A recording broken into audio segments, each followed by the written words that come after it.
Birthday Sharpe, do do do do do. Birthday Sharpe, do do do do do. Birthday Sharpe, do do do do do do do. Ah, hello, hello, hello, hello. Greetings and welcome. Bienvenue, willkommen, salut, ciao, bonjour, hola. Welcome aboard to another Sunday stream of weirdness and strangeness. And something very, very bad has just gone wrong. Back in a moment. Eek. Oh, the world is ending. That's better.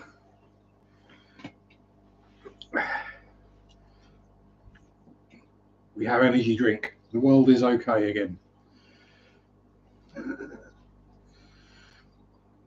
And hello, Dennis, Bigfoot Fish Tank. How are you?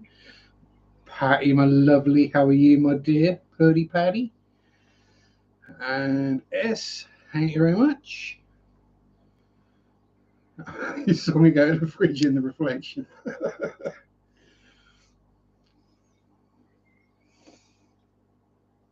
And yes, we got hungry blackbirds singing out in the back garden.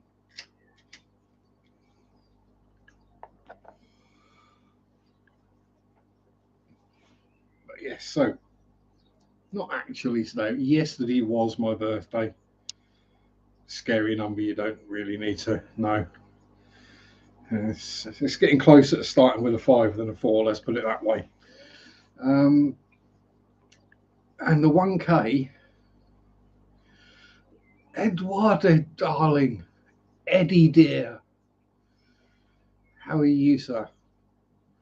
And Gina, hello, my dear. Driving and lurking. Well, pay attention to the driving. And Mikey's here as well. Hey-oh, how you diddling? So yes, birthday and 1K. 1K what, Sharpe? What are you talking about? 1K? You got monetized ages ago. Yeah, not 1,000 subscribers. Up until I went to the LFS this morning, I had 1,000 bristle noses.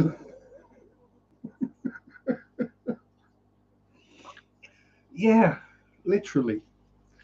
Well, actually over 1,000, but yes, 1,000 bristlenose plecos. Let's just let that sink in a bit. That's 2 pairs. Hello, Dreamy. And thank you very much. Yeah, 2 pairs, and I supply a store. And I still end up with 1,000 of things. Probably for the best that both the lemon blue eyes turned out to be boys. Because otherwise I'd have those breeding as well, probably. No, you ain't going to lose us hooligans. Well, Fish Fan Mike, he's stuck with us. So, yes. And being my birthday, Mary treated me. Yay! Hello, Adele. Sorry to hear about what happened. I got a funny feeling that someone's just being an arse. Evening, Brennan. How you doing? But yes, thank you very much. As I say, yes, getting old. It's not enjoyable. It's not fun. But yes, Mary spoiled me. And Eduardo's working on planties and substrates. And Dennis has got about 200. Yeah. Well, I haven't got 200 anywhere, but there's 150 in there. There's 150 in there. There's 130 in there. 130 in there. 50 in the bottom one. There's another 150 in the cave in there, and another 130 in the cave over there. And I sold 130 this morning. So yeah, there we go. So every silver lining and everything, Adele. So proper brand. That sounds very professional. I wouldn't say I've got a brand. Random weird waffle and bad jokes, I suppose, might be the brand, and bad hair.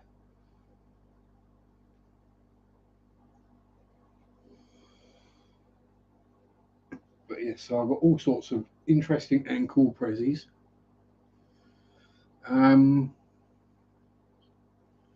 They're all grown up and breeding. Oh dear.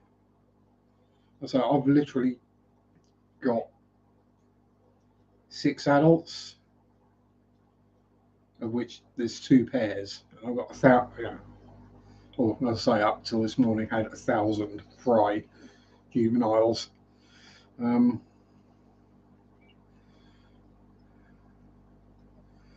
Slightly more professional image, so slightly less nudity. When I heard about that, I was like, what? She got naked? Like, damn, why did I miss that? Oh, yes. Yeah, but stop swearing so much. That's the thing is, it's just a natural part of the Aussie vernacular. Nowhere to take them. Oh, that's not good. But yeah, that's like swearing is just part of this. Like with Scots, it's just part of the natural speech patterns and rhythms. It's not swearing for swearing's sake. It's just part of how the language is, and it's evolved in the different countries. Yes, happy American Mother's Day, I guess, to all the yummy mummies out there, the MILFs. Now, let's go with milks. Mums I'd like to cuddle. There we go. That's a little more family friendly.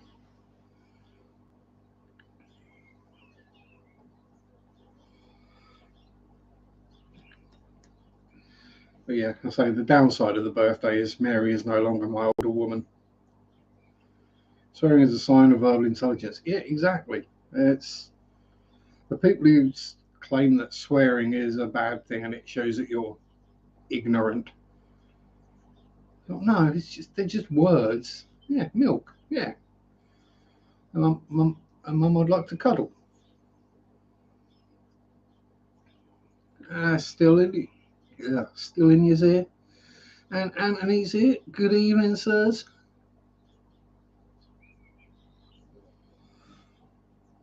And yo for Anthony, obviously. Let's just crack a cold one, although it's not cold. They sit on top of the fridge rather than in the fridge because I don't like cold. But first treat I had, and some of you here aren't going to believe this. Well, probably everyone's not going to believe some of it.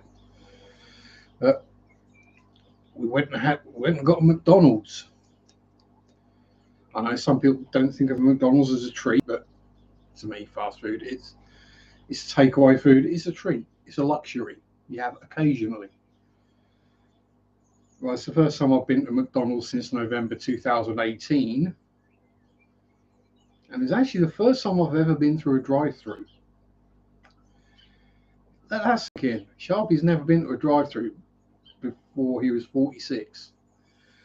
Yeah.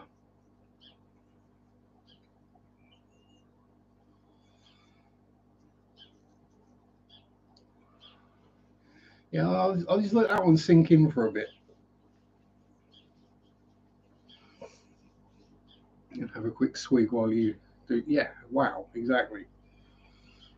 Although, to be fair, if there was a McDonald's or something in my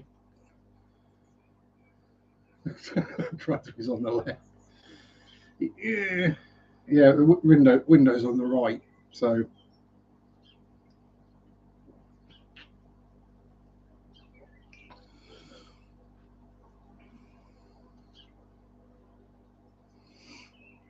You know, so I don't drive. So, I mean, if there was a Burger King or a McDonald's in my town, then I would probably go more regularly than every 4 years. But it's still bloody expensive for what you get. I just had to go to the chippy and get some chips.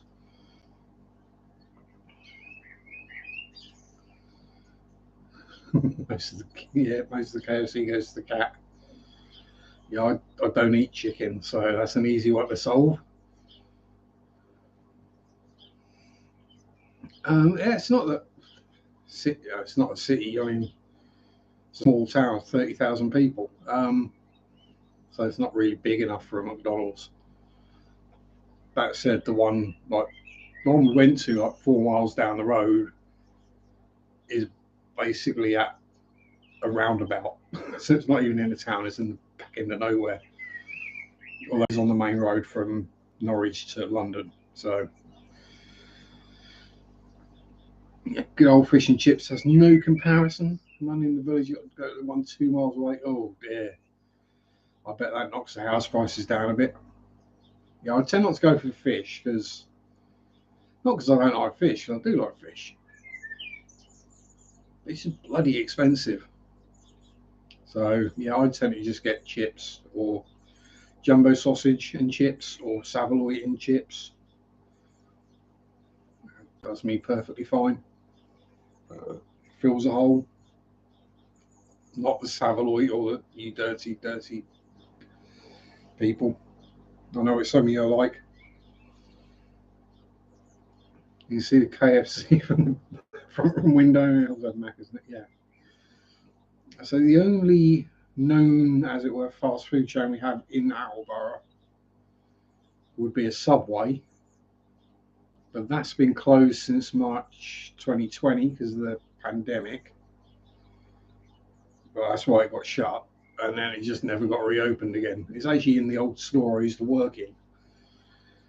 So all the signs are up, and every day someone would come and ask, "Is Subway open?" No. Why would you think it is? The entire counter is being used as a display rack. And if you look behind the display rack, the entire Subway section is actually being used as storage for food and drink and sweets and candy and God knows what. I live about 1.5 miles from the original McDonald's. Finally added a drive-through. They're going down before, not many want to stand outside for their food. Yeah.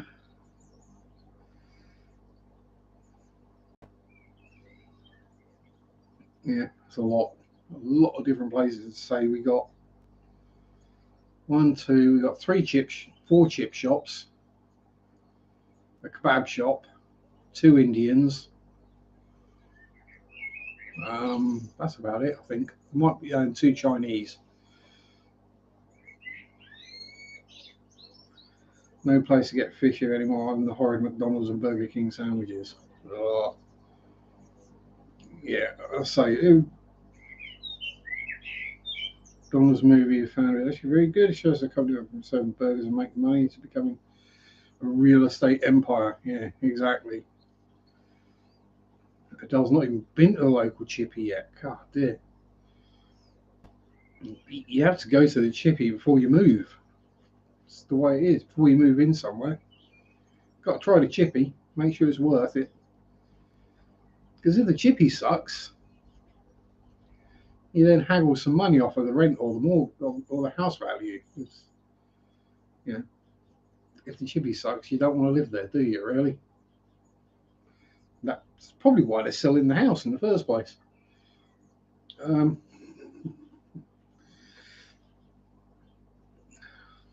would.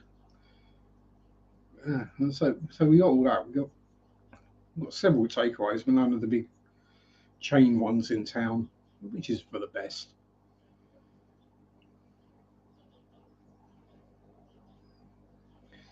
Those chippies are a bit iffy. Yeah, I mean, let's be honest. How many people can taste the difference between any of the white fish?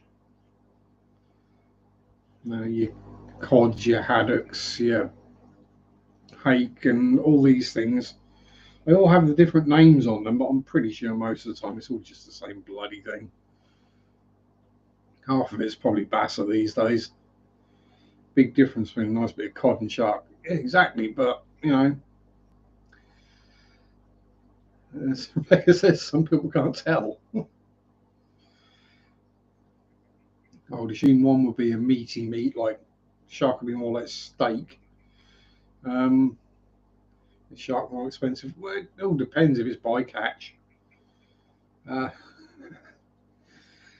let's be honest. We did find out that certain places were using horse instead of beef.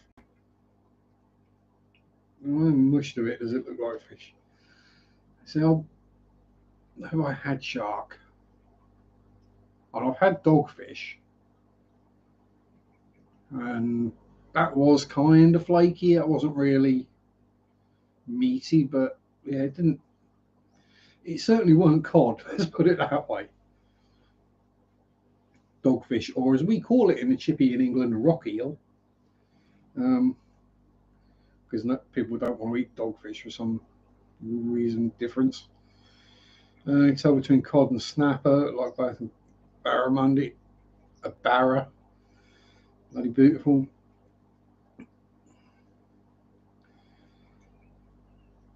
Probably some British bog standard shark. Yeah, probably a taupe or given our waters, if people are catching shark around here, it's going to be taupe or blue shark.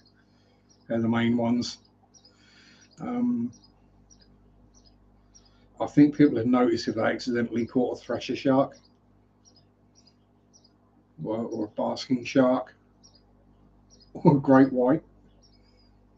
Technically, we have great whites, but that's just very occasionally and ways off the very tip of Cornwall. So, generally, the only thing lurking in our seas that you want to stay well away from is floating logs. And what you might think is a Portuguese man of war, but it's actually a used rubber floating around. Yeah, that happens too. Yeah, great whites or white sharks are stunning fishies. I wouldn't want to keep a tank for one though. Oh, geez, imagine having to feed it a whole live seal once a week. Seals are fairly, I could probably get the seals actually. They're not too bad to get. I mean, highly illegal, but as we do up on the Norfolk coast, we have quite a few seal breeding grounds. So and at least once a year, someone gets put in jail because they think it's fun to go and punch a seal or do something stupid like that, or ends up in hospital because they've tried to do something stupid and got bitten. I'm just going to go up and stroke the lovely, friendly seal. Yeah, you do realise they're meat eaters and they've got very pointy, sharp teeth, and they're protecting the young. It's probably a good idea to stay away.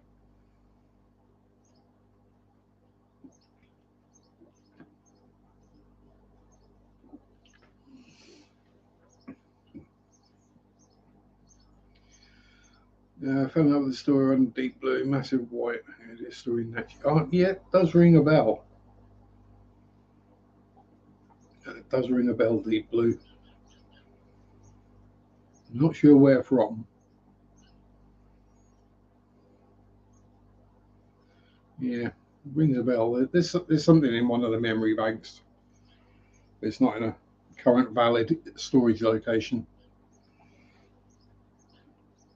Anyway, so as we're here, I thought I'd show off a few of the things that Mary got me for my birthday. First of all, she got me some coasters to put my mugs on.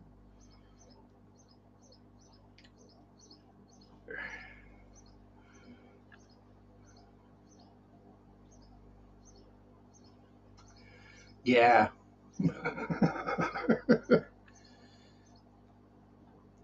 I'm the boss, but my Bristlenose Pleco is still in denial coasters. I'm actually going to stick one to the front of the tank. Now I do have coasters. I do have coasters out and about. I've got one with the picture of the floof monster on it, and there's one that's on the side table where Mary normally sits, and that has, it's one of the true love ones, and true love means not having to hold your farts in. Mr. Y-Rock, E-Rock himself, greetings, sir. Go through some of the other things we got. We have a specimen jar, not that kind of specimen jar, a magnifying specimen jar for small creatures and things that you want to look at with magnification. Just put it in front of the lens and see what happens. Okay, it's not that magnify.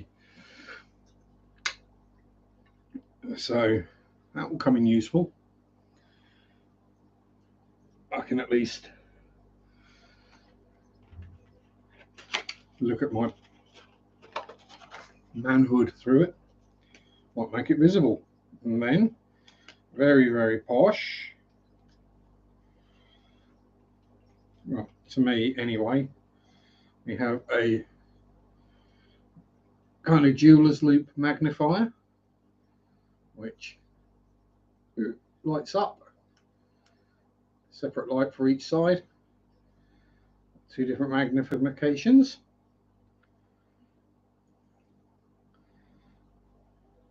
So I can do some, when I do my pondy dipping, I can have a close look at things, and also if fishes are sick or I need to check out teeny tiny baby fish or something at absurdly close range. Being a jeweler's loop, the focal length is about 5 centimeters or a couple of inches. But then to go with that, when you do pond dipping, what's the one thing you always really need? Rebecca will know this. What's the one thing you have to go pond dipping? A white tray. So that the little live creatures and the bugs all show up on it. Because if you have a black one, chances are they ain't going to be visible. And we have two small bags of algae wafers.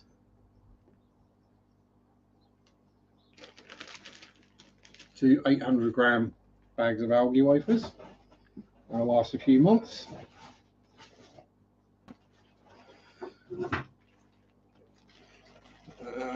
Got a container for the garden and a bag of compost to go with the courgette seeds that she got me for Easter. So we can grow courgettes in the back garden to feed the Plecky-Wex. And then we have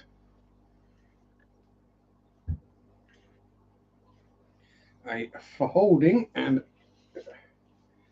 extending pond net, which is made of the rubberized material which you have to have in the UK. You're not allowed to have fishing nets that aren't rubberized.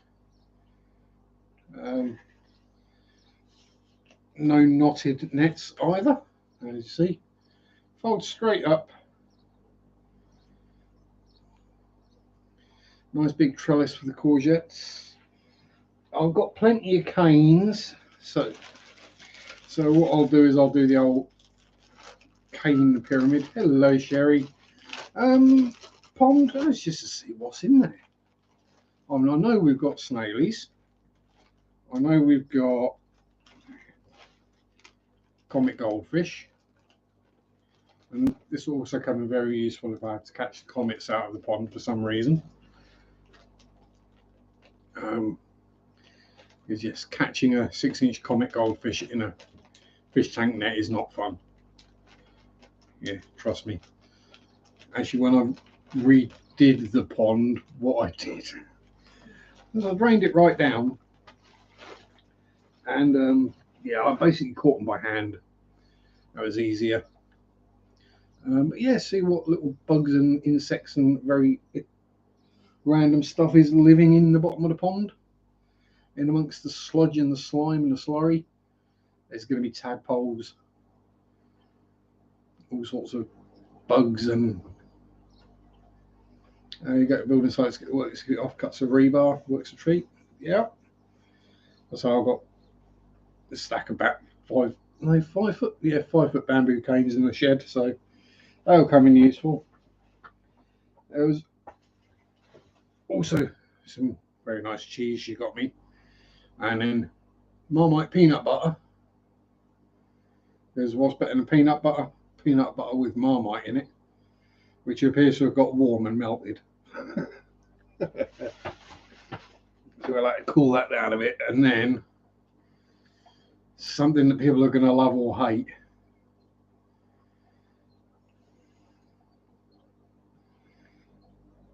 Dynamite chili Marmite. So that's going to be fun. That's going to do interesting things to my bowels. Oh, thank you very much, Patty. 99-cent super sticker. Big cheesy grin. Vegemite is better than Marmite. It's the same stuff.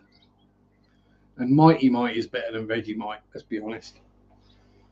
You didn't think I'd know about Mighty Mite. Yeah, it's all just scrapings out of the beer barrels. Don't worry about it. That's literally what it is.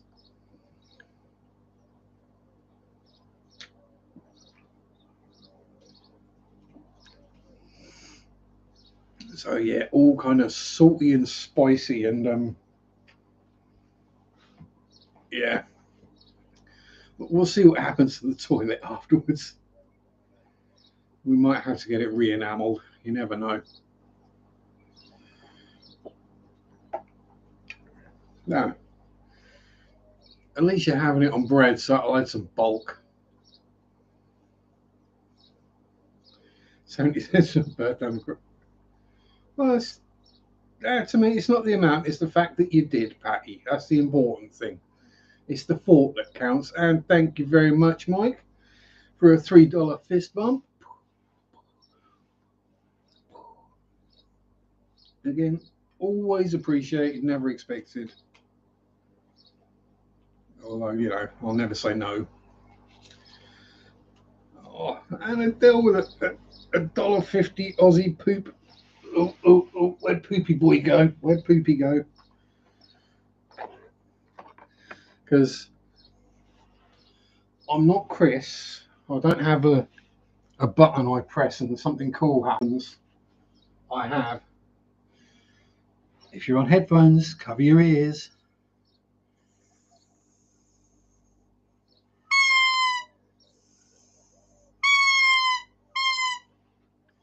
I have squeaky poop emoji.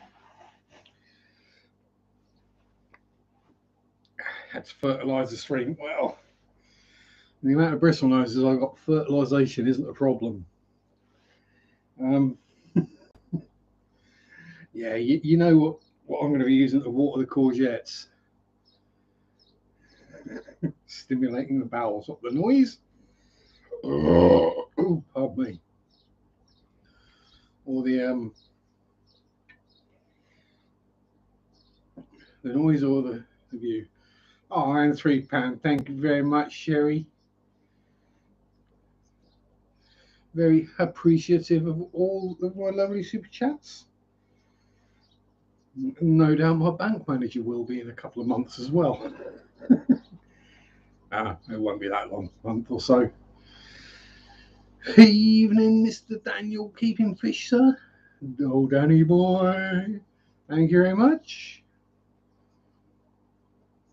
Aquaponics setup. Yeah. Yeah, just keep bristle noses in the tank underneath aquaponics, and yeah, plants will go crazy. Although say, you may just end up with the aquaponics setup overflowing because of the sheer amount of bristle poop in there.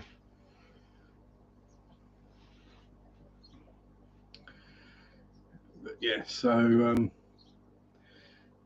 to those who are late, the 1K in the stream title does not respond or does not mean subs. It's because this week I hit 1,000 bristle noses in stock. Yeah, I got to the 1,000 bristle noses.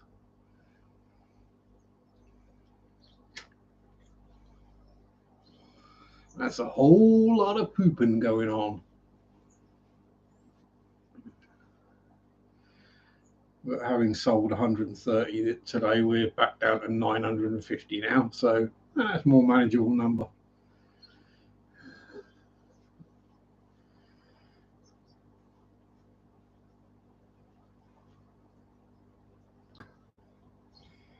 Yeah, it's what, like 5 a.m. or something for Adele? Something ludicrous.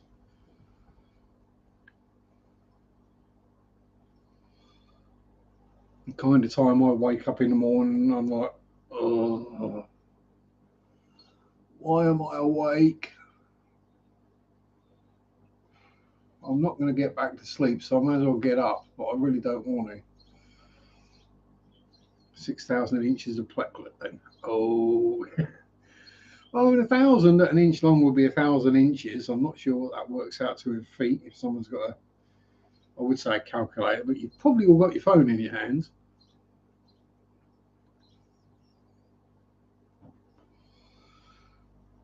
What 1,000 divided by 12 is. But yeah, so I thought it was a good idea. Yeah? Feed the courgette poop, feed the pleco poop to the courgettes, and then feed the courgettes to the plecos. Just add sunlight and water, and it just keeps the cycle going. Sherry just woken up from nap. Naps are good.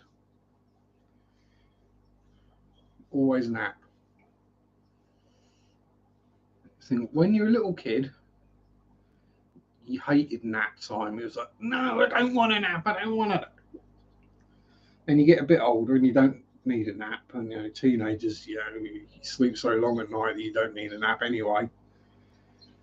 Then you get to a certain age in your sort of late 30s where you sort of have the odd nap because it's kind of good. Then you get to your 40s and they become like gold. It's like, time for a nap.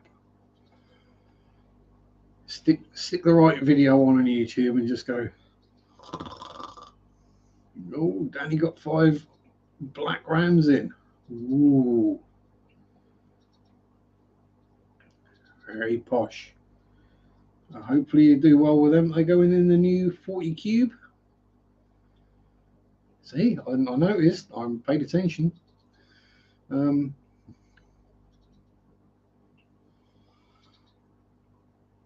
So I didn't buy any fish. I could have done because I've actually technically got a free tank now. But they didn't have anything that jumped up and went, buy me. Hello, Susie Q. How are you? Good to see you here, my dear.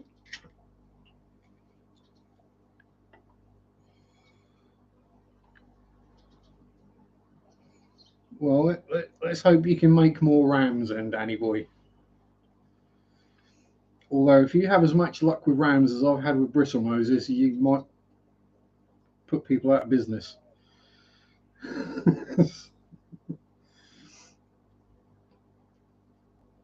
That's one of those what I might have to drop the price on the super reds because, but if I'm producing nearly as many super reds as I am standard bristle noses, it kind of seems a bit churlish that they're 3 times the price. When they take no more work, okay, they grow a bit slower, but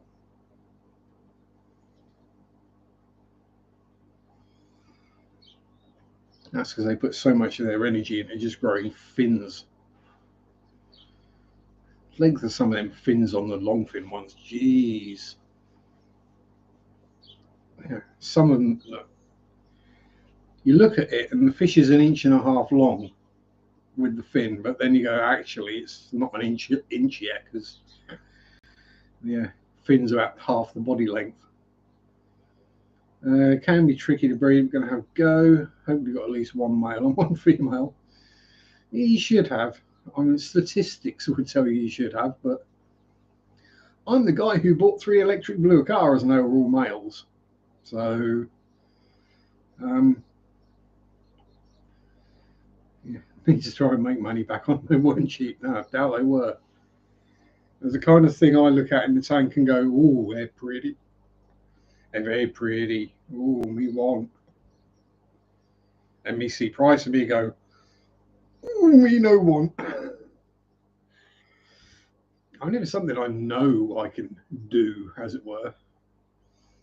You know, if someone were to offer me a breeding pair of long-fin snow white bristlenoses at the right price, I might snap their fingers off because I can definitely make my money back on those. But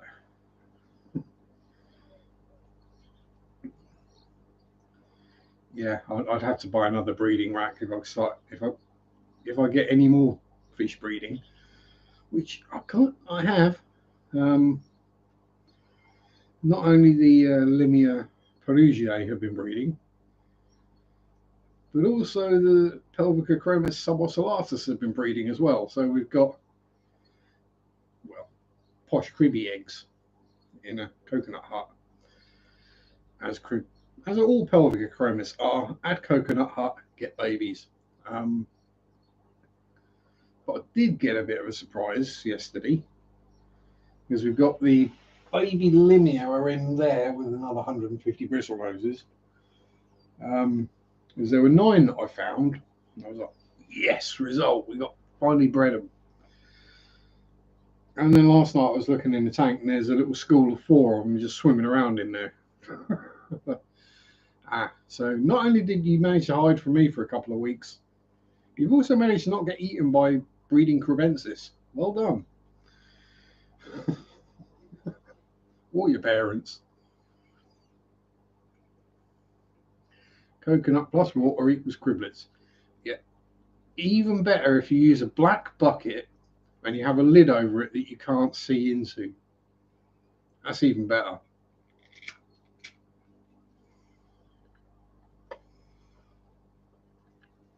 Ow. That was still burning when it fell off. Never mind. But the real trick there is you do your water change once a week and you feed them every day, but that's all you do. That's all the looking into the tub you do. And then just more and more criblets show up. Good trick on breeding. He's got talent, yeah. How soft can bristlenoses go? I would have thought fairly soft. I'm not entirely sure, really. It's one of those things you kind of take for granted that it's a tropical fish tank. You can drop a bristlenose in it.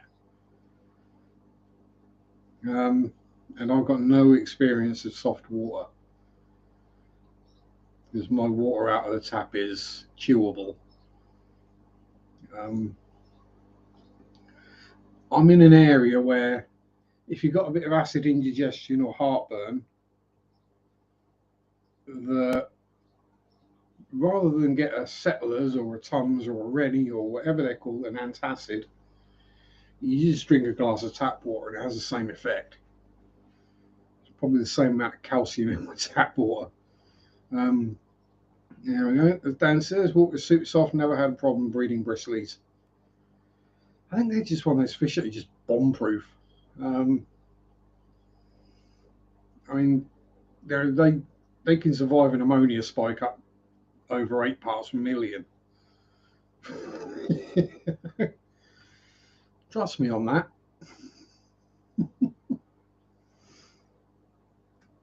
I actually do okay.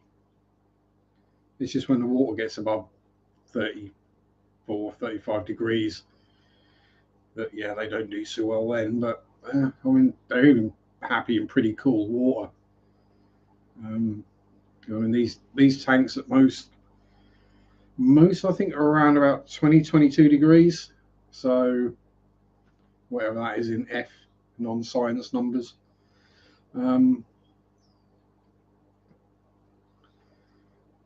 So yeah, they're a good hardy fish. if you work in a fish shop and someone comes in every couple of weeks for a new bristlenose, there's something badly wrong with their tank. Something badly, badly wrong.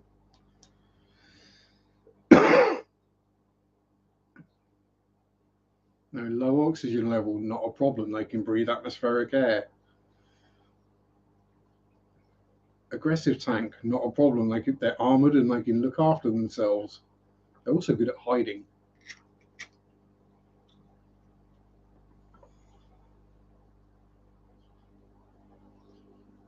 I think bristlenoses are one of the fish that could probably live in a sewage works. Although they produce more sewage. You could probably run a sewage works on bristlenoses, let's be honest.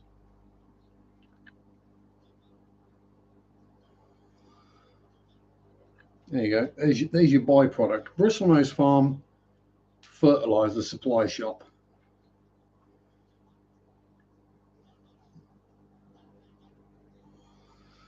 Guaranteed organic fertilizer.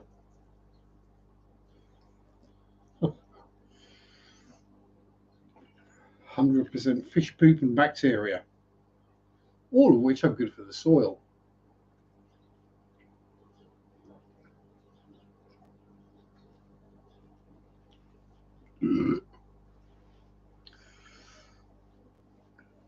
Yeah, so bristlies. Yeah, so the limia, the bristlies. Yeah, we've got even more baby shell dwellers now as well.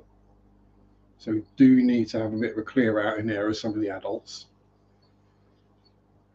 I think a 15-gallon flex with 40-odd shell dwellers is probably just asking for trouble. Someone's going to get eaten. I've added a few more shells just in case, but you know. Yeah, so we've got babies coming out up the wazoo. I put it in the title of the stream. And they blew me shut up. You can barely hear the blackbirds that have been shouting all day outside. Because obviously the baby's hatched and then fledged, and so we've got 3 baby blackbirds swimming, flying around the back garden. I think the blue tits and the sparrows have also fledged as well. Keith, Cage Aquatics, hello. Have I noticed my plecos being heterozygous for different genes, like having a chocolate carry blue eye or red through the next generation? I haven't, because the ones in here, Spotty is a standard, I guess, chocolate or common. And Bertie is not an albino. She is a red-eyed lemon, which kind of sounded, she's not an albino. She's got colour. She's yellow like the lemon blue eyes. And all their babies, every single one of the thousands of babies they've had now, and even when Spotty was breeding with Ginger, all of them came out chocolate. The only difference is when Spotty bred with Ginger, there was about 30% were long fins. Now, with Ginger being the longfin super red and Fred being a super red, with them breeding, I get a 50-50 mix of standard and longfin. So I've not had any. I had one really weird one come out, but that was rather than genetics being passed on thing. That was a mutation. Literally, the front half of it was chocolate, the back half of it was lemon. Yeah, I know. Weird, huh?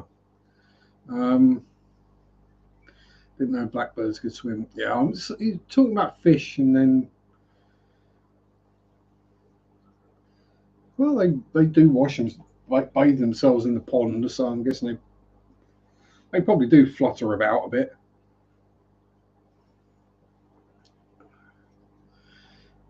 Why am I trying to cover my mouth to burp? I've let out a couple of rippers already. Oh well. There must be some manners in there somewhere. But yeah, I've not had anything super strange happen other than that one just mutation.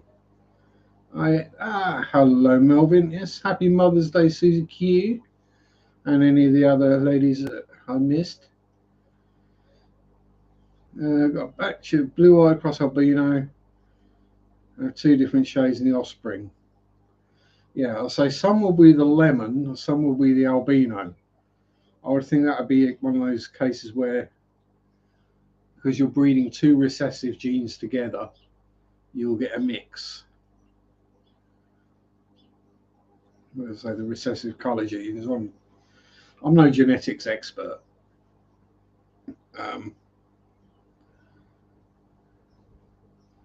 They're very interesting. And two different shades of chocolate. Yeah, I'll say it could be that the chocolate gene, as it were, is stronger than the yellow or the albino gene and is just winning out. Because if yours are first generation or maybe second generation, they will still have the chocolate gene in them. I think it's only if you breed for a few generations with no chocolate in there that the chocolate gene eventually goes away and they stop producing. Yes, yes. The solution to pollution is dilution.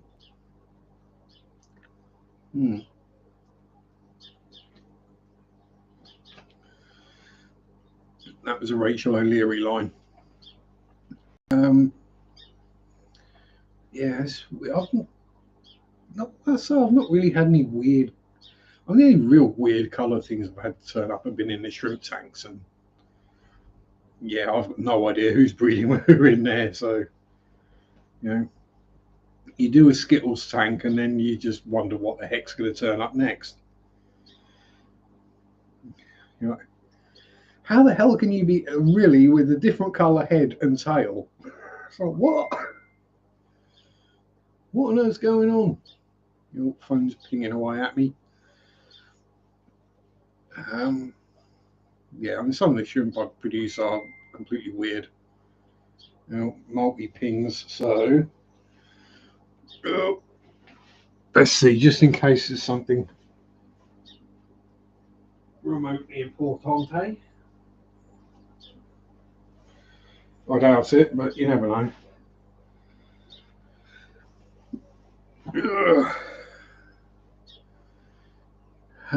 If you breed the parents back, you should be. Yeah, you should be. Why was the blooming camera doing weird things again? There we go. We have focus. Why does my hair keep just going out that side? Yeah, so if you breed the children back to the parents, or breed the children, oh,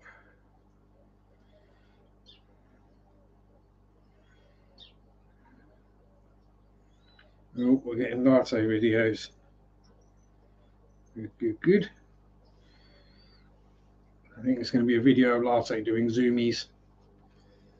Let's go with them. Yeah, I'll say it's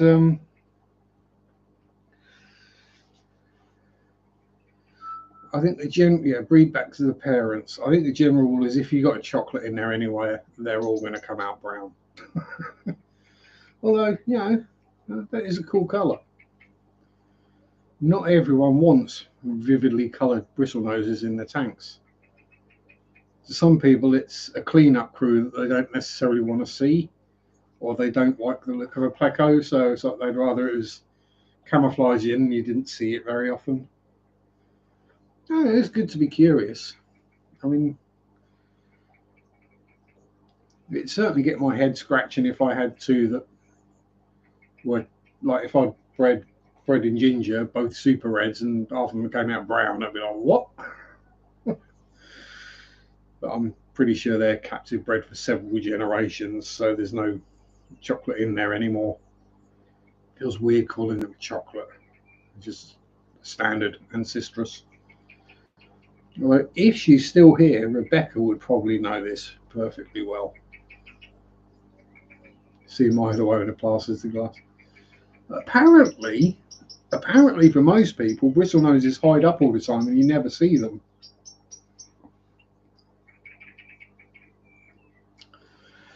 Bristlenoses hide up and you never see them, huh?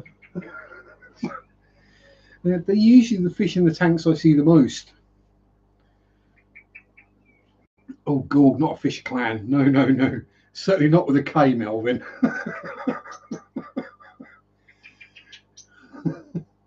CLAN is okay.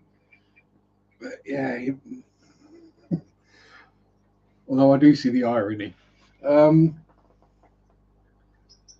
I say that, and the fact that you can't see any of the bristlenoses in there, just lots and lots of mollies and a couple of acaras. But if we grab the camarara and we have a look, and we wave it in roughly the right direction, we go that away, and we get a bit closer. That way, Molly. You might see the wafting going on. There, you just see his tail going in the cave right there. That's old Spotty boy. And yes, the platinum lyre-tail mollies, some of them more lyre-tail than others. Some are less. Oh, that one's gorgeous. The little one. Look at the tail on that one.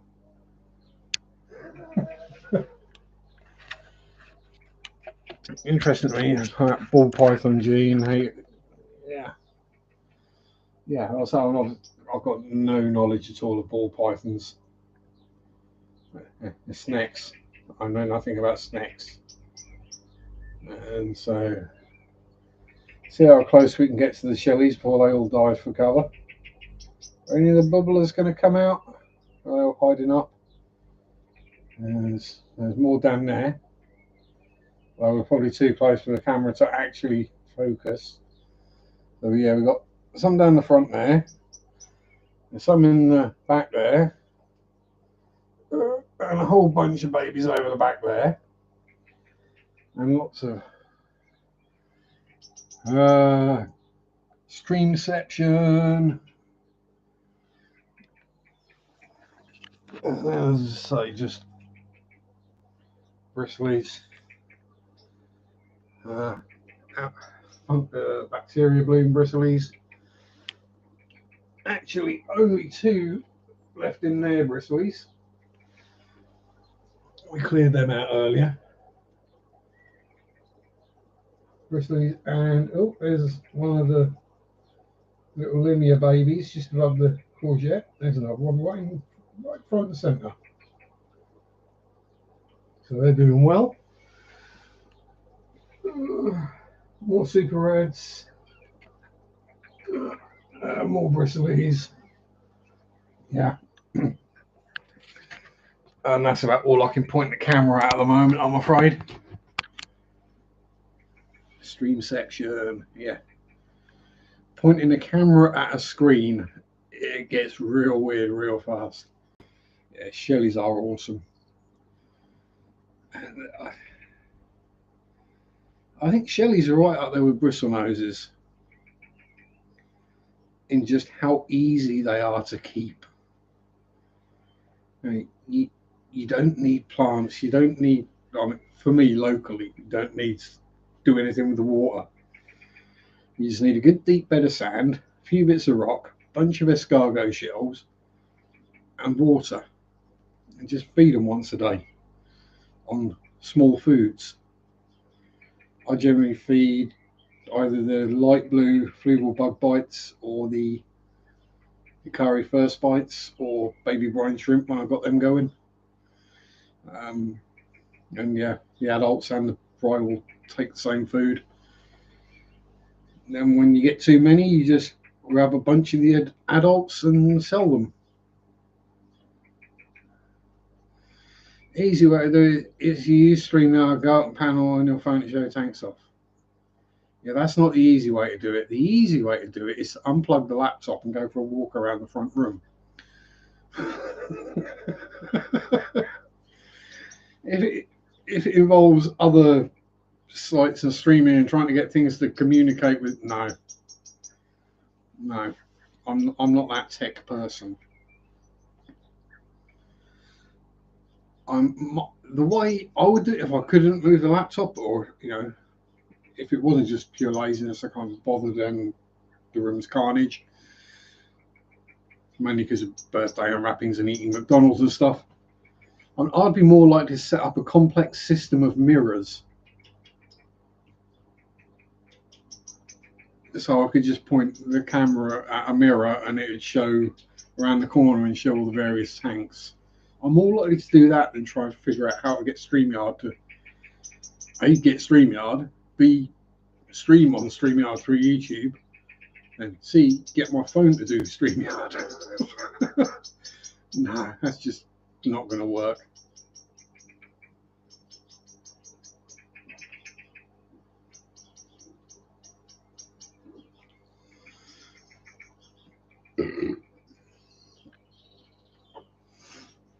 I learned in analog, not digital. Laptop's busted, so easy to use my phone. Yeah, see, I literally just use my phone as a phone. Hello, or texts, or for live streams to watch, because my tablet is that old that the YouTube app will not work on it anymore. Because they've updated the YouTube app to a point where my old tablet cannot run the software.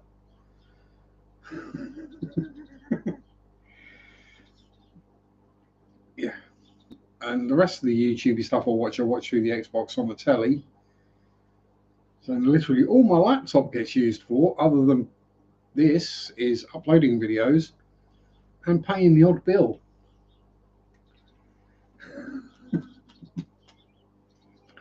Yeah. Another reason why Sharpe don't do editing. Yeah, analog wax tablets. Yeah, they do. Still do. I mean, don't apologise for an age joke, Dan. You know I'll get you back with a hair joke. Or a blackbird joke.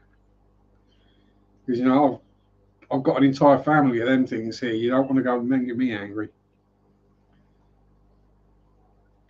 Laptop screen's busted, so connected it to the TV. Yeah, it is a desktop. Remember when devices just had a YouTube app built in, lol. Yeah, this is pre-then, This is... Yeah, I had to download the YouTube app onto it. I think, it's a Samsung Galaxy or Samsung Tab 3. So it's either 9 or 10 years old. I can't quite remember. Slate and Chalk edition. Exactly. Yeah. Back when if you messed about, the teacher knew your voice. You didn't even have to look to know who it was, or she. Mainly he, though. And next thing you'd know, that board eraser, the one made out of wood, which had like a brush on one side and like a belty thing on the other, that thing would come launched across the classroom directly at your head, and you either had to block it or duck.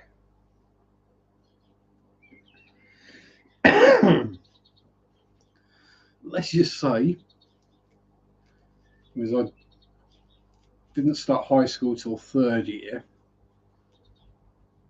so yeah, I literally did 3 years in high school, third, fourth, and fifth.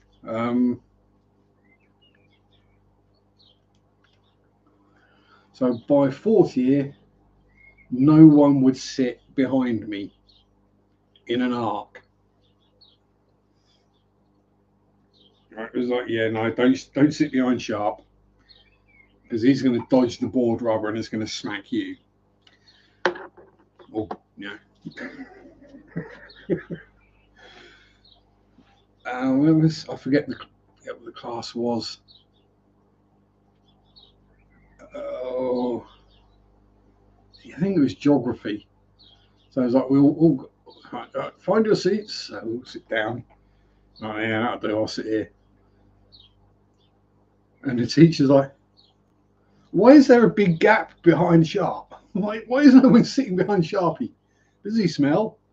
And some shouts out, well, it depends what he's been eating, sir. All right. What have you been eating, Sharpe? Yeah, not eggs. Well, if you're not smelly today, why is no one sitting behind you? We don't want to get hit by the board rubber and you throw it at him, sir.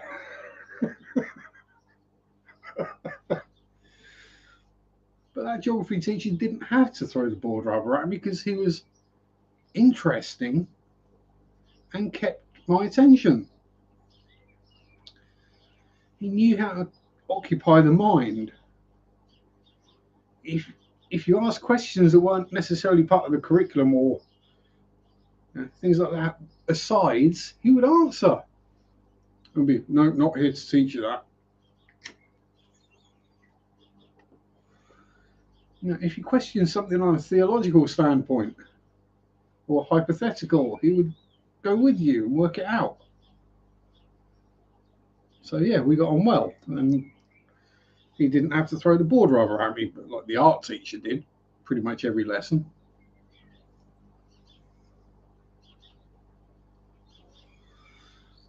The technology teacher did. A couple of maths teachers did. An English teacher threw it at me quite a few times. French teacher had a nervous breakdown. Yeah, I wasn't the greatest of students. And all that, I only ever had one detention.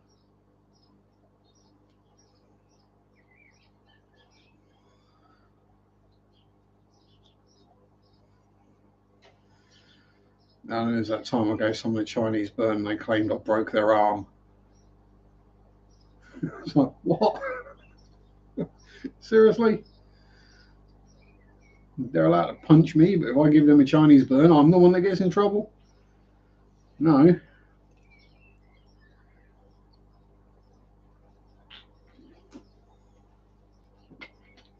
Yeah, exactly. You have to broaden the mind as well. It's not just learning the facts that pass you through the next test to the next section.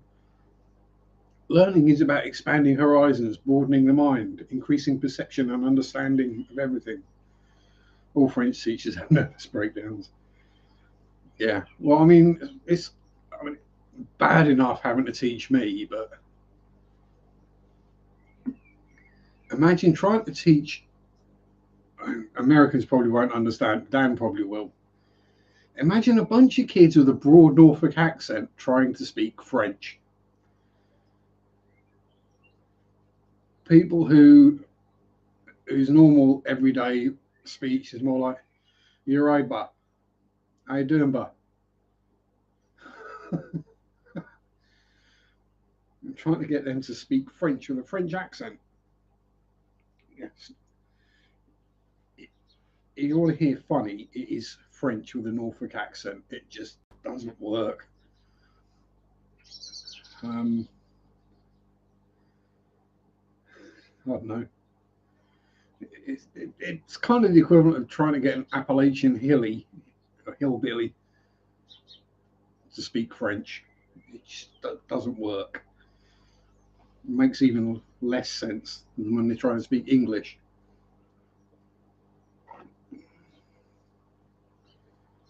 They thought no one was chatting, then the load filled in all of a sudden. Yeah, it happens sometimes. I do get a lot of lurkers, Dan. I say a lot. I don't get many people, but you know.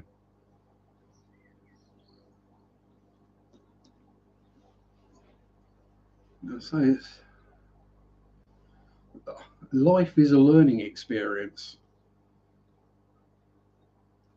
You want to have your ideas, your opinions, your thoughts challenged as you go through life. You know, I'm perfectly willing to admit if there's something I think, I believe, if someone can prove that it's wrong, or a new discovery is made that changes the thinking on it, I'll quite happily hold my hand up and go, yeah, I was wrong. I accept that. This is the new truth. That's what science is. It changes.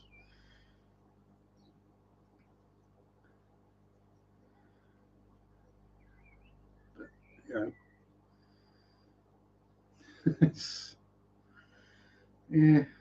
yeah, we learn until the day we die.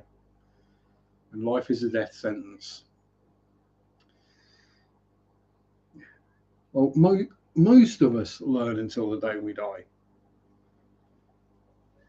There are some who would like to think that they've not learned anything new since they left school, because you only do learning at school and it's a chore and it's awful and you shouldn't have to do it.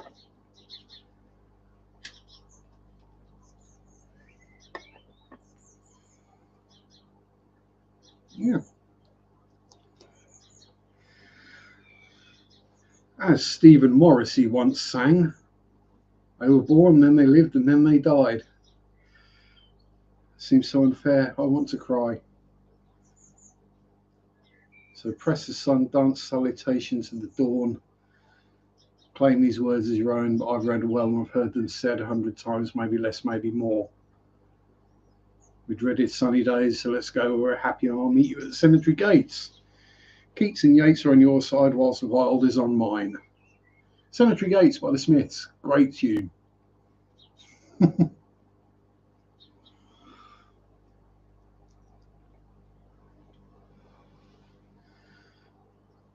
I try to remember, is that on the same album as Meat is Murder? Because although I'm not a vegetarian, I do love Meat is Murder as a song. With the lyric, being as non-vegetalist as I am, basically pure carnivore, I do get a good chuckle at some of the lyrics to Meat is Murder.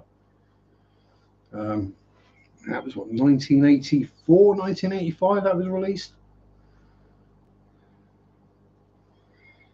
And the calf that you carve with a smile, it is murder.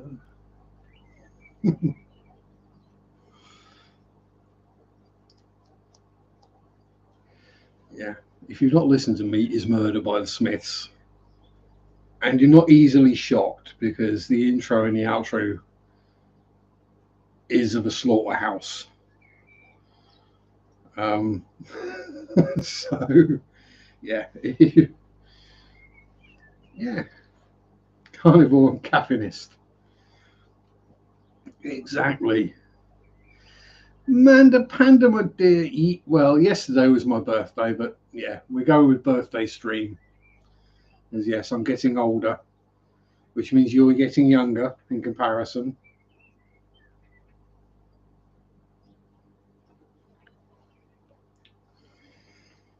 Good to see you, my dear. I do miss you. Yes, it's my birthday, and I've got 1,000 blooming bristle noses.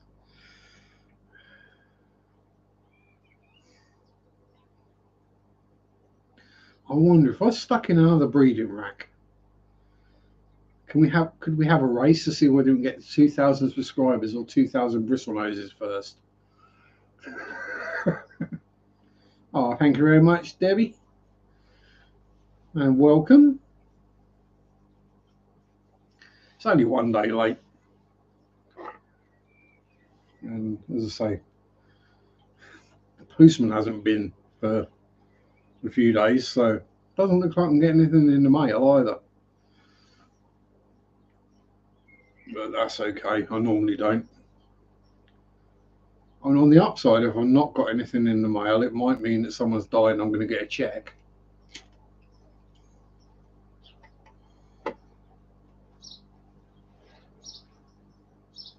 That is if I'm still in any of my family's wills.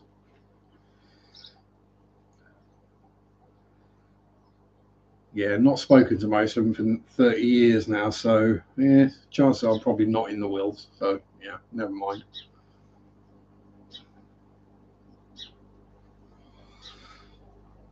Although as only child, I should be in my parents, so Hurry up and kick the bucket. And very merry unbirthday. Why, thank you, my dear. Oh, oh, oh. Yeah, caught you right on the cheek. Thank you very much. Smooches from a redhead are always accepted. I even got a birthday present from Latte, the little bunny. Because she knows I don't eat straw, she bought me some cheese straws, which I thought was a very good play on words and joke. So obviously that was Mary's doing. Yeah, I did get a few other bits. Amazon gifty card and some cheese and some chockies and 10 new pairs of boxer shorts so I can throw away the ones that are turning into skirts. Yeah, my mail, mate. My Mama Akara has my name all over. I see, yeah. My last will and testament, my female Akara to Judge Sharpe. So he can breed the Jesus out of her. Don't expect anyone got much left of the cost. No, that's, yeah. My family aren't exactly hard up, Debbie. Let's put it that way.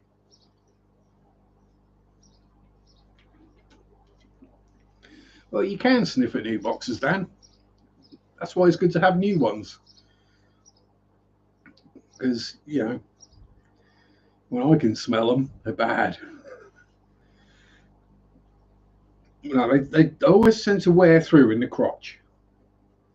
And the hole gradually gets bigger and bigger and bigger till one day, half asleep, you go to pull your boxers on and you stick your foot through the third hole that shouldn't be there, and you get them up to just up to your thighs, and you're like, oh, bugger. Or they completely go through and you are basically walking around with a mini skirt as underwear, which isn't good because that really does ride up badly. Although if you're just wandering around the house in your boxes, it's actually quite useful. So you don't even have to pull them down to go to the loo. Lift them up. Obligatory question: how are the clowns? The clowns are Clowny and Heidi. Yeah, all three are still good, going well, growing well, pooping well, enjoying their massive overpopulation of shrimp in their tank. The accidental shrimp colony, which is doing better than either of the actual shrimp colonies. It seems to be the way. But yeah, they're stripy and they're clowny and they're plecky. No breedy yet that I've spotted. I've not seen any baby ones, but given how hidey-uppy clown plecos are, and given how hidey-uppy baby plecos can be, if they've had babies in there, chances are I won't see them until they're about 1 inch, 2 inches long. Or it'll be, I find a dead one. That'd be the clue there's extras in there. Find a dead one that's smaller than the adults.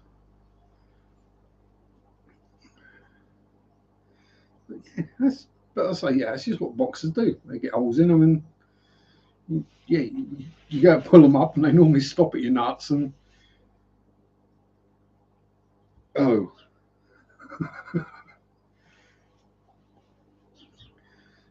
Yeah, because when they have done the miniskirt thing, you can literally pull them up to go to the toilet. Yeah. Clown plecklets, I mean, yeah, they've got to be hide and seek champions.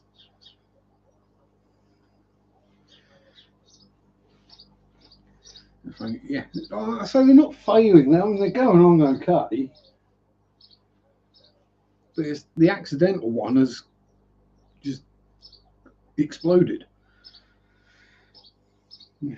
So what's probably going to happen is when I do the outside summer shrimp tub, which I really should be getting around to now, and pocket some boxes. That's what your belly button's for, or the folds. You can store stuff in your folds. I mean, I'm working on the moves as well, so you can have the under move storage. I'm sure there's some ladies are fully aware of just what you can store under there if you need to. Yeah, I'm thinking those shrimpies are going to be the ones that go into the tub outside. I mean, let's be honest, if we're talking pockets, let's put them on women's jeans and make them actually useful. Not about an inch deep. But yeah. So yeah, I think that's what I'm going to do, is probably take 20 or so shrimp out of there, dump them in the tub outside and see what happens.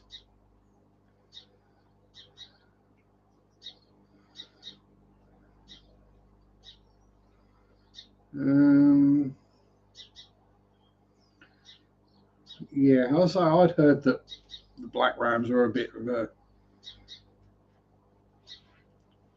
pig to breed. And I'm guessing if you got them from an LFS stand, you won't be able to figure out who the actual breeder was, especially if they've come in from, you know, abroad, as it were, some importer. So if you could find out they'd been bred locally, you could then copy the water parameters of that person's tank. Which is one of the things I say about my plecos is, if people want to see where they came from, there are videos of it up on YouTube. They can see the parents, they can see the tanks they were bred in, they can see the tanks they grew up in, they can see what they were fed. Secret pockets in bras so the keys stop sticking in, money don't get sweaty. Yeah, that'll work. I thought I mean, it all depends on the bra. I think some bras do technically have pockets for chicken fillets and things like that. Or, as I call it, false advertising. You mean Justin's fish tank? Or do you mean Dustin's fish tanks?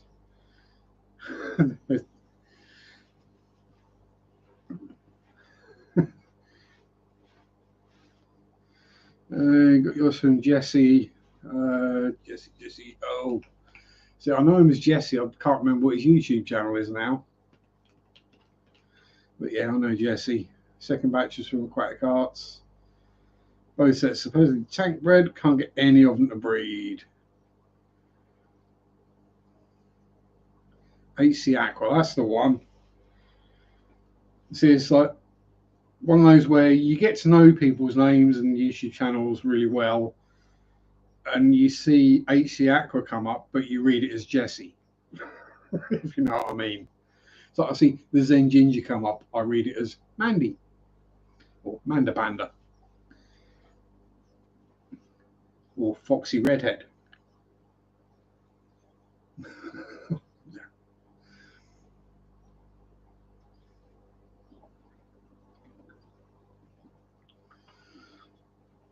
Guys that sold him said it was not a rose.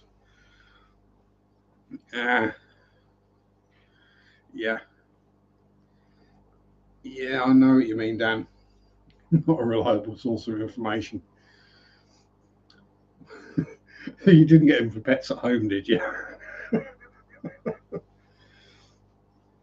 As I was so tempted, because my local Pets at Home had gold rams and the standard German blue rams and electric blue rams in the same tank with one price of $4.95. And you know, I was very tempted to get myself some. It's a Saturday work, and so yeah, this is it. You can't blame a casual, as it were, a Saturday boy or girl. You can't blame them not knowing everything. You know, You can't go into every shop and expect every employee to know everything about everything in there. I went down Dean's rabbit hole. Yeah, I've watched a lot of Dean. I say I watched a lot of Dean's stuff. I mean, I watched a lot of aquariums co-op stuff from Dean's Fish Room. But yeah, no, I couldn't do breeding like that. Spotlessly clean and auto water changing and all that kind of stuff. No. This is what I like breeding bristlenoses. When they're little, they like plenty of poop in the bottom of the tank because they feed on it. Well, they feed on the stuff that feeds on it.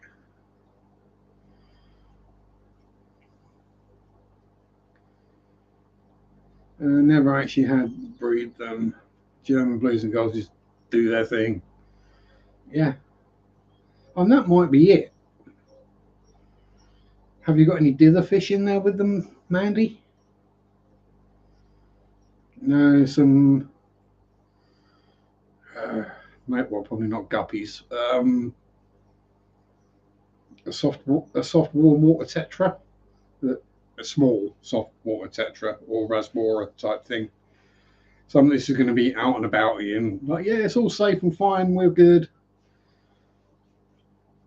Because it could just be that the rams are a bit nervy. So my experience with rams was they were skittish. So that might be it.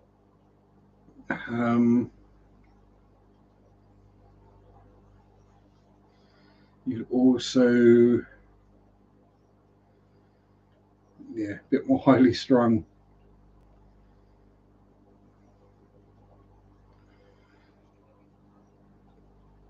Yeah, exactly. Oh, some fish just are, especially when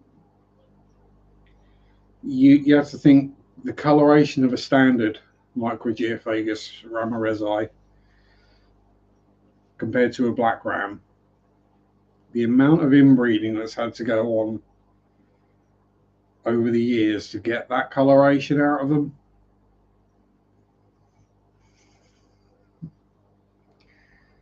Yeah, I mean, there might also just be fertility issues. There might be Jaffas.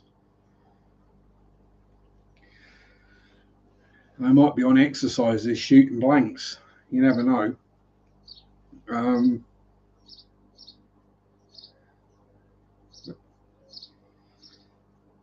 I'm sure one or the other of you get there and it'll be something random. It'll be that you've given up and no, it's like, yeah, they're never going to breed. Don't worry about it. Let the tank get a bit murky. Oh, it could just be the tank's too clean as well. That's always one I think of. If there's not enough Alphvux or Infusoria in the tank, and they might go, there's not enough food for Fry, even if we do have babies, so we won't have babies. But yeah, genes, it's not, yeah, you've got to get lucky and get one that's, yeah. One that's as randy as a little Boise, the Limia perugiae. He's got a thing for sniffing vents. He's constantly vent sniffing, that boy. And they're both bloody pregnant, and he got them pregnant, the females, so he's like, dude, you got to wait for him to actually give birth before you can get your gonopodium wet again.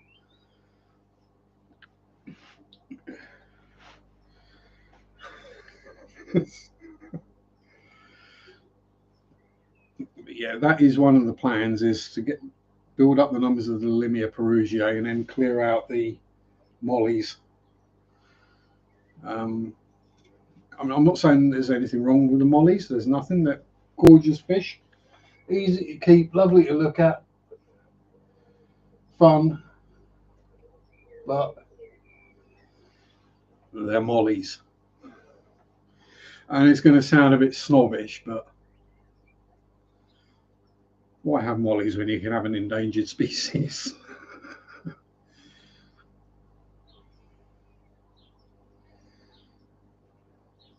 So put these all not fed live baby brine. I think it's live baby brine. I think is a bit too big for newborn rams to eat anyway.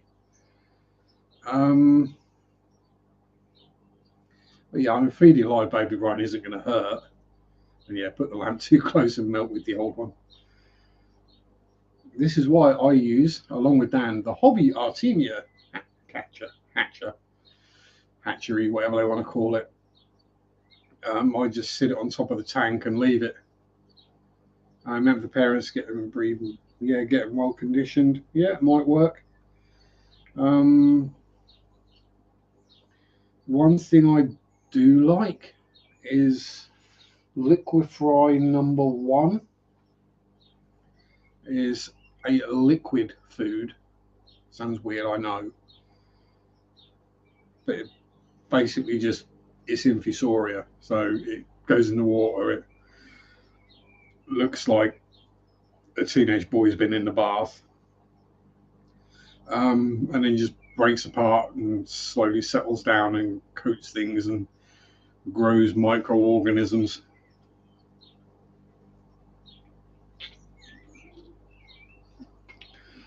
And occasionally the adults try and eat it as well. If a droplet of it starts dropping through there, and the Epistos did it fairly regularly, it'd be like, and you just see it all come straight out through their gills. They go, yeah. Thought that was going to be food. Human, that should be in a Kleenex. Yeah, that is unfortunately what it looks like, but it works.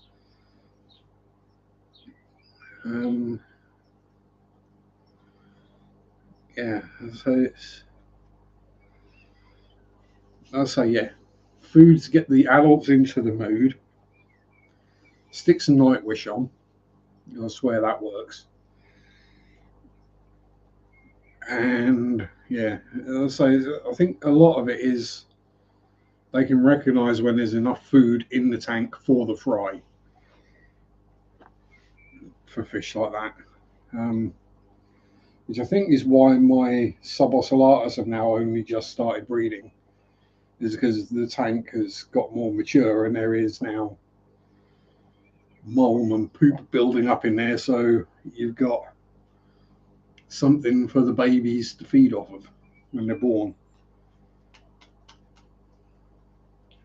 And it must be something for tiny fish to feed off when they're born in there, or then baby Limia wouldn't have survived.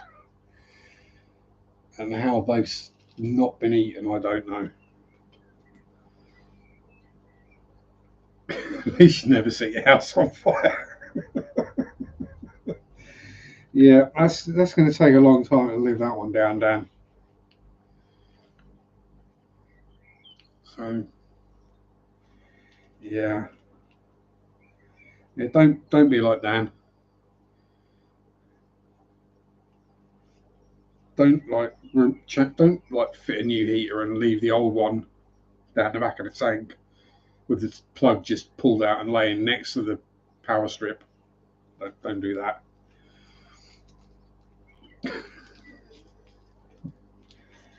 I'm sure it's been done dozens, if not hundreds of times.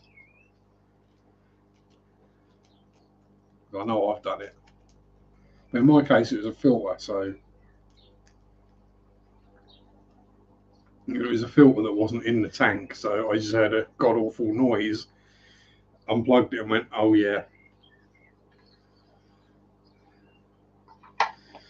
Baby fish love mold, that's why I never fully vacuum my tanks. I don't vacuum any of my tanks, hardly at all. I'll get the old turkey baster out and remove excess snail poop or bristlenose poop that's building up in big old piles on the bottom of the tanks. But yeah, my main tanks, yeah, I'll leave them on.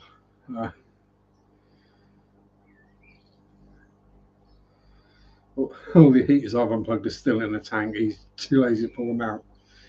To be fair, if you're going to leave them around anywhere, the safest place is to leave them in the tank, because then they're not going to overheat and catch fire. Yes, that's what Dan did.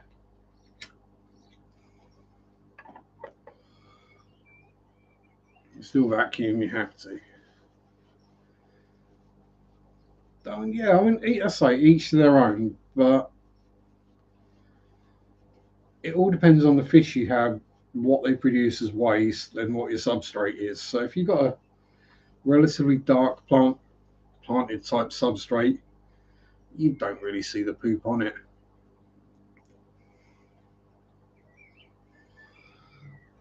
Well, I've not once gravel vac the Shelley's tank, obviously. But yeah, I never see poop in there. So, you know. Although you can see where the bacteria are in the anoxic bacteria in the sand. Yeah, that tank runs at 0 nitrates. And it's not got posh media in it, it's got a bit of sponge. So, yeah. And as that Mandy says, yeah, all set. If this is cold snap, you just got to go plug.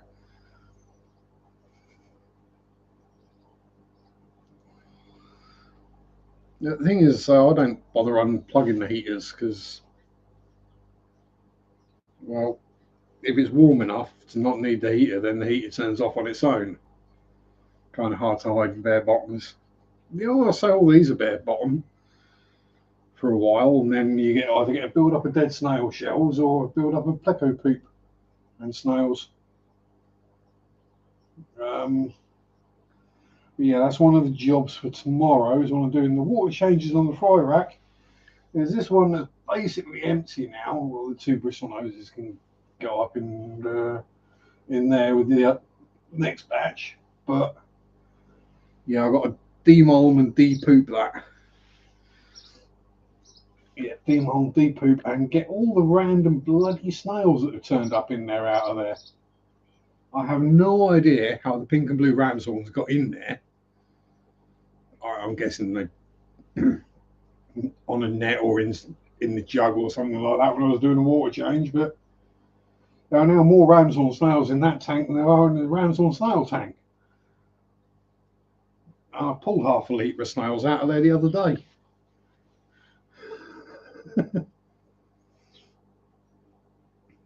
Yeah, a pint of snails I pulled out of the tank. The birds were happy, let's put it that way.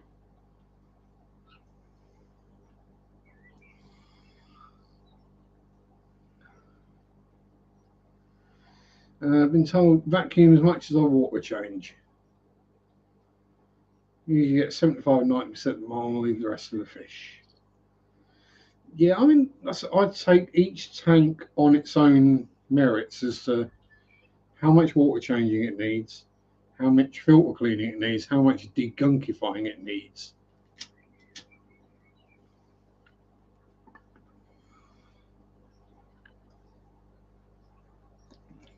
So, I'll say majority of the fry tanks get 30% water change and filter clean twice a week. But then other tanks, like let's say the Shelley tank, or between the Shelley tank and the Clown Pleco tank is 1 bucket, and that's a 3 English gallon, which is 15-litre bucket, and most of the water comes out of the Pleco tank. The Clown Pleco tank. And yeah, I mean, the filter in the Shelley tank, I clean the sponge out in that when I remember, once a month, something like that. On the canister filter on the new tank, that gets cleaned out every 2 weeks. Bit of a pain in the butt, but you know, it's not as bad as people make out. You just pull it out, flip a couple of levers up, pull the pipes out, pull the lid off, take the sponges out, chuck them in the bucket, pour the water out, smush the gunk out of the sponges, smush the gunk out of the floss, and stick it all back in and put it back together. Eduardo's lurking, Debbie's lurking.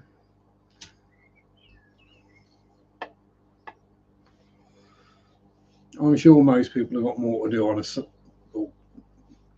other things that need to be done on a Sunday evening rather than sit and listen to some old English waffle on and smoke.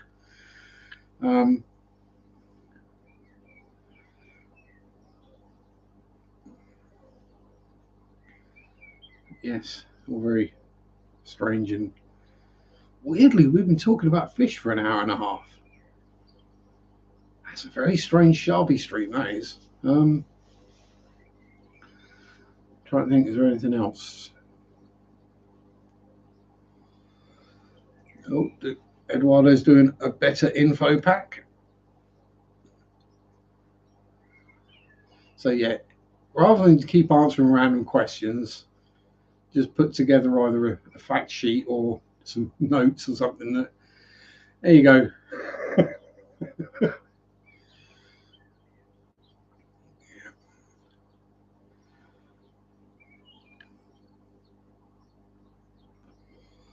I know, Dan, it's weird, isn't it? There has been some underwear discussion, so that's fairly normal.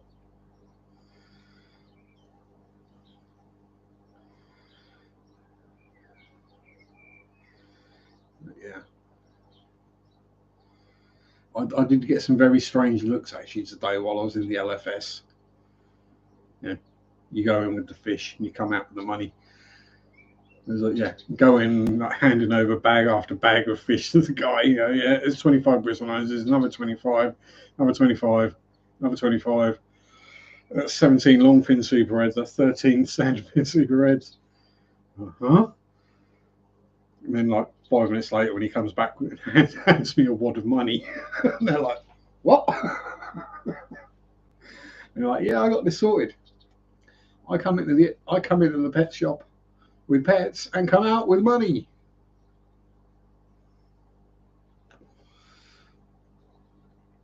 It can't all be winners. I don't think any of my streams are winners. Apart from when I decided to cough out my Sharona or my Corona. For some strange reason, that one got a lot of views. I think that might have been someone just watching it back and laughing lots and lots.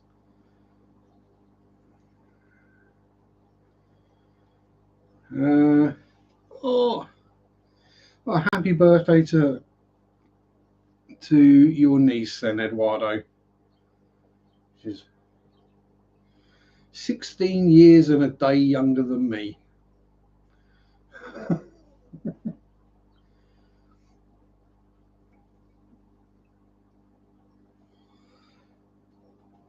But yeah, as I say, it's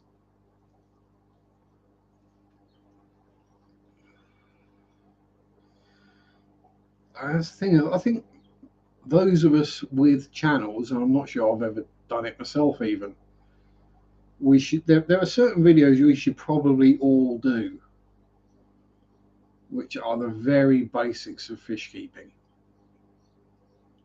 So you bought your first fish tank. Here's what you need to know.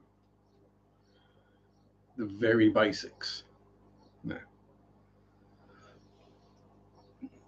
And that's one reason I'm doing the species profiles of all the various different fishes I keep.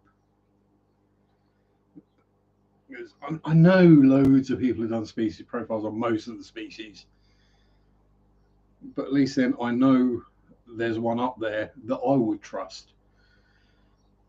Because I've seen some species profiles on some channels that I'm like, no.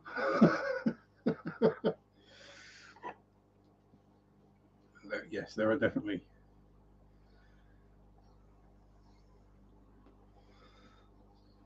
There was one person I saw, and I'm not going to mention names because I can't remember, but they suggested that keeping a better,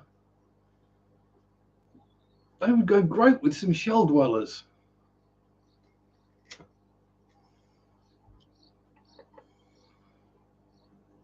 Now, aside from the water parameter requirements being completely different and the kind of tank environment being completely different, can you imagine what would happen if you've got breeding shell dwellers and a betta in the same tank? It's not going to end well for one fish.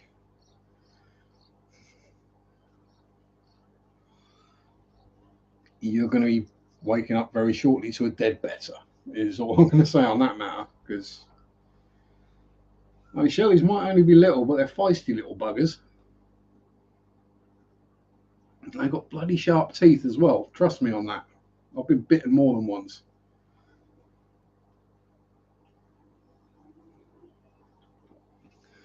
They got little vampire fangs on them. Literally a set of 2 at the top and 2 at the bottom. Shelly better get, and it would be. I mean, it'd probably be fine until the shellies started breeding. Or the betta came down near a shell. Her name is Carla. She'll be taking the bar in a few weeks. Super smart. Are you sure you're related, Eduardo? Well, happy birthday to Carla, and a weird British person is sending her best wishes and good luck for a bar. Not that she needs it, but you know, every little helps. What wonderful, yeah, that's got to be stressful. I wouldn't want to be a lawyer. Although there are a couple of lawyers that I do watch on YouTube. Steve Lato is funny. Kind of. He normally deals with the sort of lawsuits where you're looking at it and going, what? No, the absolute crazy one. Mum is super, super smart. Doctor has left in the garbage bin. Oh, bless you. You know I'm joking, and I love you really, Eduardo. And you're also not dumb. I mean, hell, you're a teacher. You can't be dumb.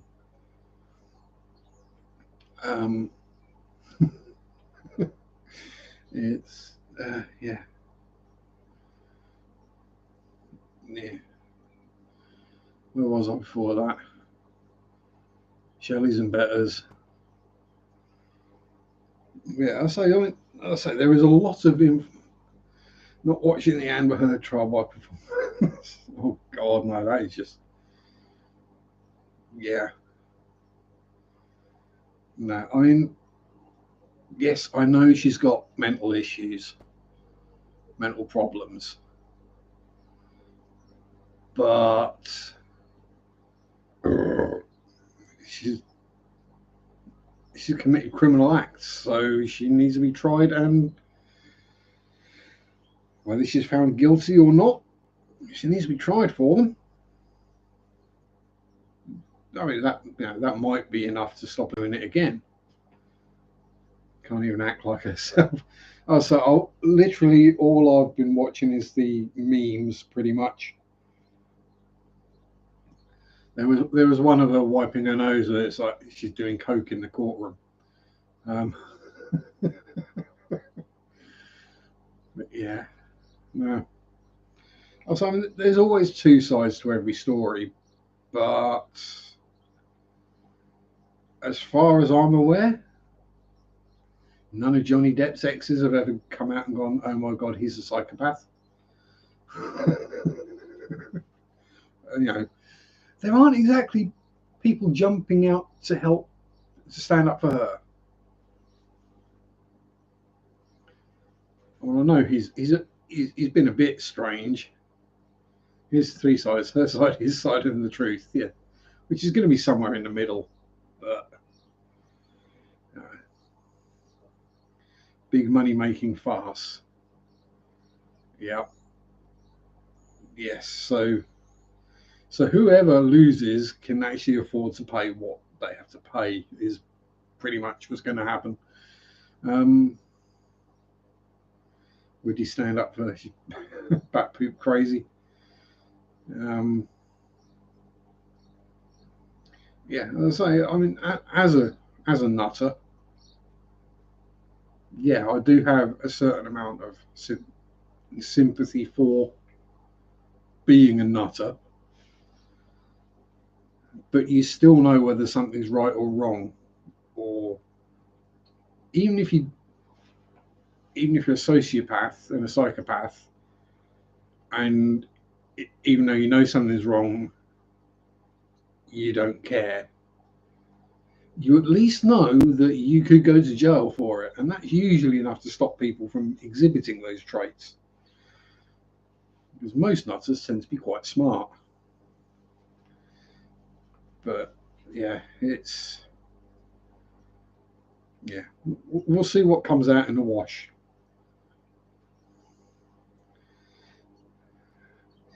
Yeah, I know, Mandy, but some men enjoy that. I no excuse, but no. Well, at least if you're going to shit the bed, shit your own bed. I suppose there is that. Uh, pardon the language, but you know. Yeah. Anyway, so back to lawyers. So Steve Leto, I watch, and one I usually tend to fall asleep to is Leonard French, the Lawful Masses, because his do tend to run on and on and on for quite a bit. But yeah, Steve Leto is normally well, not well, to be honest. And both love and wish them both well. Exactly.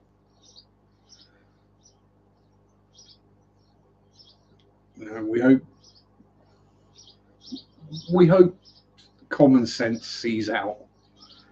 Whether there's jail time or fines or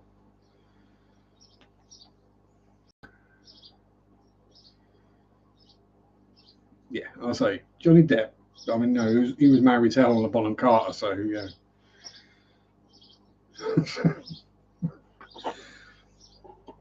But there's being a bit nuts, and there's being a bit nuts. I think Johnny Depp is what we would probably refer to as eccentric.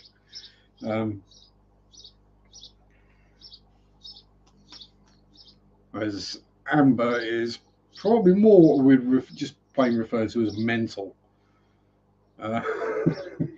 It's, I mean, it's always a shame when these things get so public. And I'm sure there's these kind of trials go on regularly. Oh yeah. I mean, Johnny Depp. Yeah, me and him were together for a while. Yeah. Where do you think he got his style and his coloration from back in the 90s? Yeah. I used to go between his and Helena Bonham Carter's house. That was quite amusing. They were married, but they lived next door to each other. In America, anything is possible. And you live in Florida, Eduardo, so ye gods.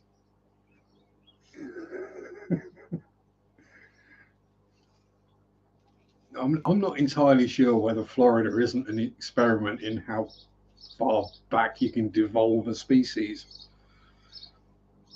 Heard too much about it for too long. Lost simply a while back. Not interested in getting help. Yeah, they fed off of each other, and unfortunately, she's a bigger nutter than he is. So,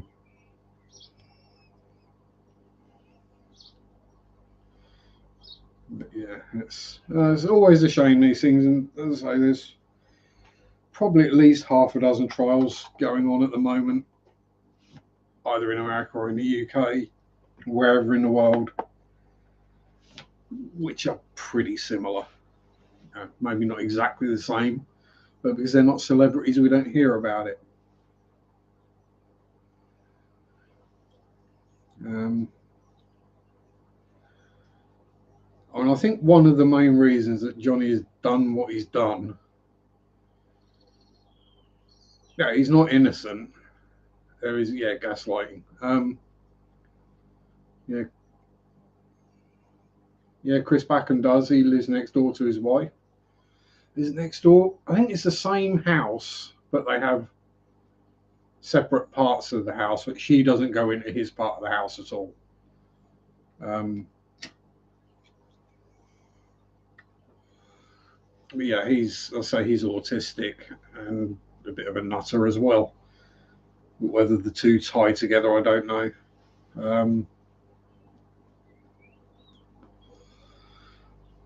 Because I mean, it was Chris Packham who said, "Well, pandas, we spent billions and billions of pounds or dollars trying to get them and keep them going, but they've evolved themselves barely be able to reproduce. They've evolved themselves into a tiny little niche that doesn't really exist, and they're not really suitable. So, yeah, we spend millions on it when that money could do so much more good for so many other things."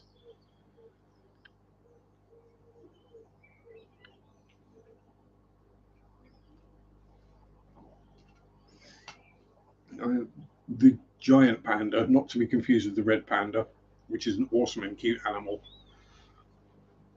and deserves every penny or cent we throw at it.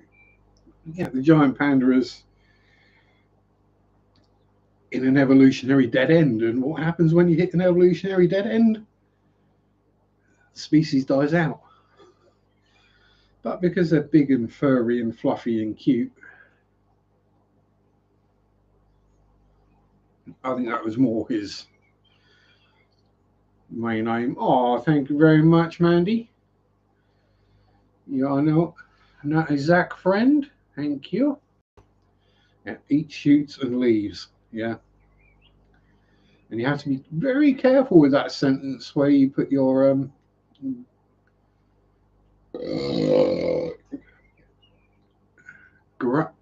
how you grammatically type that sentence.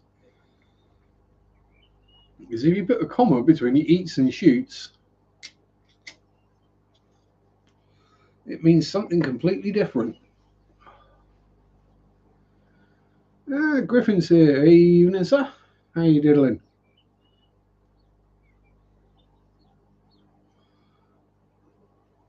So yes, as Amanda has just proved, memberships are open for a grand total of 99p or £1 a month, which I think is about $1.30.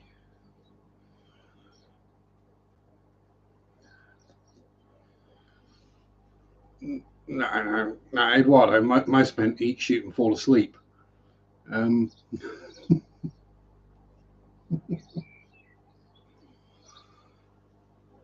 Yeah, Dennis is still here. He's been lurkifying, doing water changes, no doubt. It does seem to be kind of a theme, not just for me, for most people's live streams. People doing water changes in the background. I suppose that would be the one that actually do a stream while you're doing water changes and get the whole. So you're basically lurking in your own stream. Just leave it up and running, and leave the computer up and running, do your water changes, and just let everyone have a natter in the background. Might work.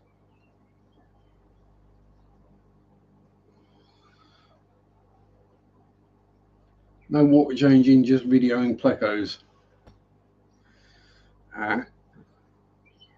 Yeah, I've done that quite a bit.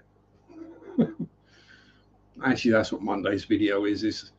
It's a bit clickbaity and it's very short, so that's a bonus. People might actually watch it.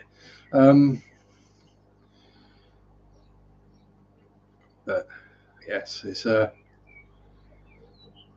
we're going with a short one on Monday because Friday's video is fairly long. I think it's around half an hour. Actually, what were this week's videos? It was it this week? I put this week it was Latte Bunny. Sharpe's extremely basically basically god awful.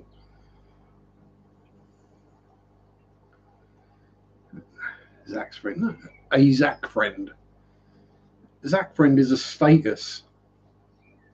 It's like Lord, Sir, OBE, KGB, Earl, Duke, Duchess, Zach friend. That's up there. It's in between Baron and Earl. It's a title rather than a description. Jedi, yeah. Yes. Jedi are witches. And if you watch Star Wars with the assumption that the Jedi are witches, it all suddenly gets a bit different. Also, watch it in German. That's hilarious. Yeah, it makes the scenes where you've got like all the stormtroopers and then one of the moths addressing the stormtroopers. If you listen to that in German, it is very Nuremberg Rally.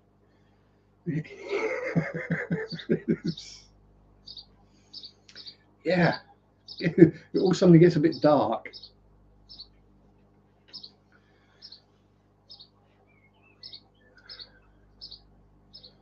And oh, what's his name? Stimpy Ren. Kylo Ren, that's it. Stimpy. Yeah. He in German, he's not quite such a simpering emo goth kid. He's actually more of a villain.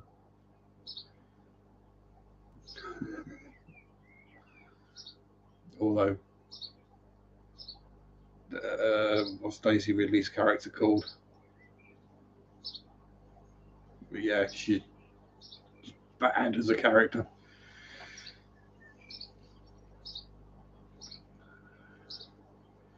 To be fair, they're pretty bad movies recently.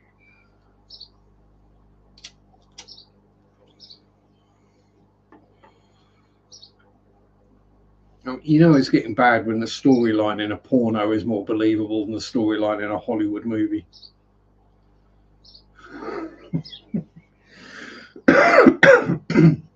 Or makes more sense, or is better acted.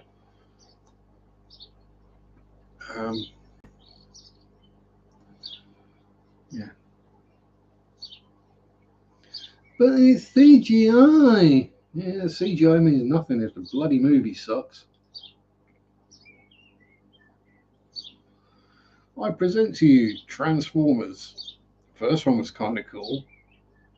The second, third, fourth, fifth, sixth, yeah, they just got really bad.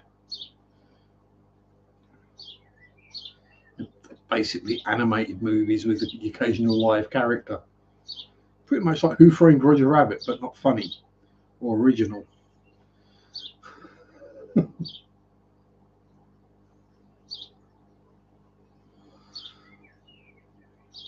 Yep. Uniforms flying, fish stuff to put in the piles. Take care. See you later, Dan. Have a good week. Don't set fire to anything. Watch out for blackbirds. And it's about that time anyway. The 2 hours are nearly up. I don't know if any of my other moderators know who's going next. I don't know if Brianne is up next or not. I'm sure someone else is streaming. As long as all you're dropping is a like, don't go dropping a log. I'm sure there's someone else after me. I think it's Brianne. I can never remember. Did I watch Bumblebee? No, I gave up way before then. Because Bumblebee is not a Camaro. Bumblebee is a yellow Volkswagen Beetle. And nothing you can say can change my mind on that.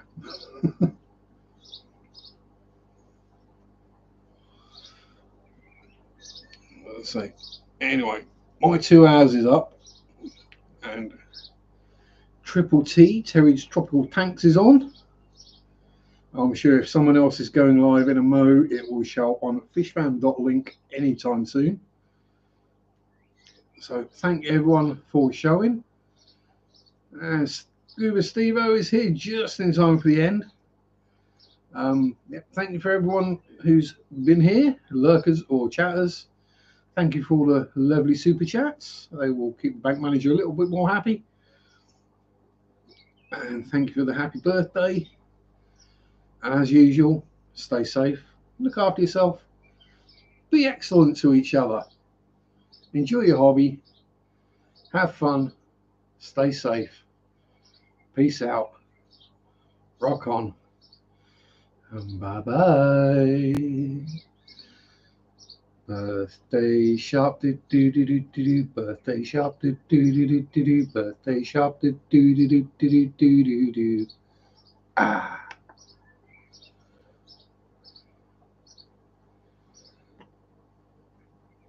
It's the